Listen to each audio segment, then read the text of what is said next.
Magi Magi Phurup Kidamak Khannarabadi Manipur Da Eng Tappa Leiroi Maram Aduna Punna Hingminnaba ki WAKHALLON da NUNGSHINANA LEIMINNASI HAINA CLP leader KEISHAM MEGHACHANDRA appeal TOURAKLI RIMS hospital da tongan ba pamdaba thodok sing thokpadagi soktuna leiriba anaba sing CLP leader KEISHAM MEGHACHANDRA luchingba team amana hakthengna yengsinkhre yengsin khongchet aduda mahakna paumi singga unaba amada thogliba irang asi kanana lo thugaiduna thoglakpano haibadu leingakna athubada yengsinbiu irang asina loisindana leibana miyam aduki matik awaba oire asok apan nangliba sing hojik changba yadana leiriba mafam singdasu kaya ama laikanaduna leiri masi leingakna chapchana yengsinbada natana irang asi waroi amasung athubada purakna masinbiu haina appeal TOURAKLI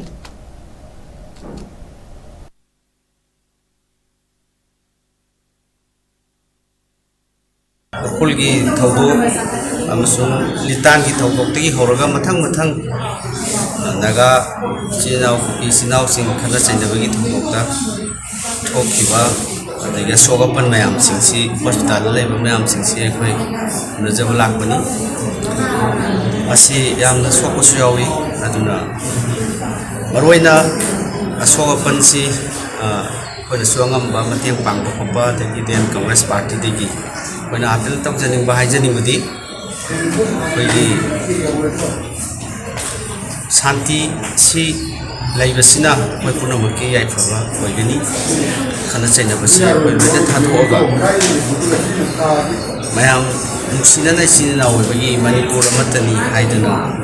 koi punna wakhal khanbagi matam dulai loina Manipur da leiminariba Phurup sinina kudimakna Magi jati gi wakhal Khannarabadi Manipur si leibada warani tamdu leitaba leiraro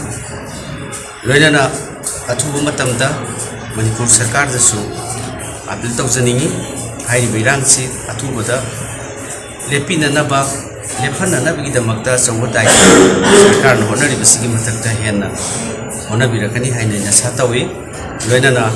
nuktigi nongma kangdana ama natraga ama irang si sum thokrakpa veli da muk thokpa sing da muk thokpa se masigi da makta Manipur praja sing si yamna ware Congress party na sarkar central government and state government da sigi lawfam thokpa daita responsibility du lawgadabani athuba matamda hairiba communal violence mayam singase naga kuki maitei kuki mayam singsi lephananabagi damakta akanba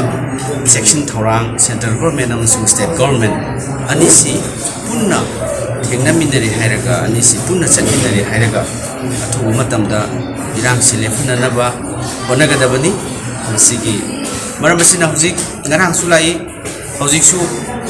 remote area singda singi Urkhuli district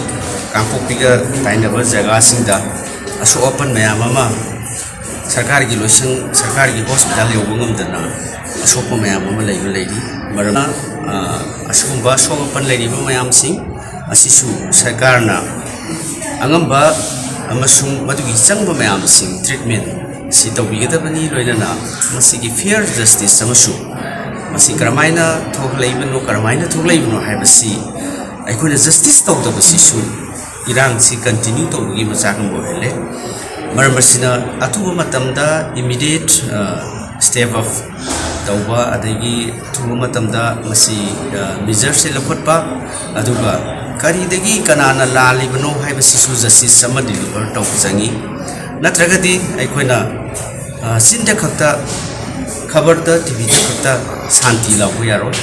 maramatuna who is responsible who break the law kanana ainji thugairibano haibasi sarkar na madu justice deliver to changi natragadi aikoi adum yana raba chapasina ngasi aikoi Manipur da leiba communal gi violence se masi sahi ahum be gi tang ahum da bhagadu maramasina asmaina sum chathabasina aikoi punomak awaga se masi naga kuki maitei kuki khatanatana community khudimak whoever it is Manipur da leiriba kudimak se masi yamna shanti leitaba waba financial crisis thabak phangdabagi awaba adagi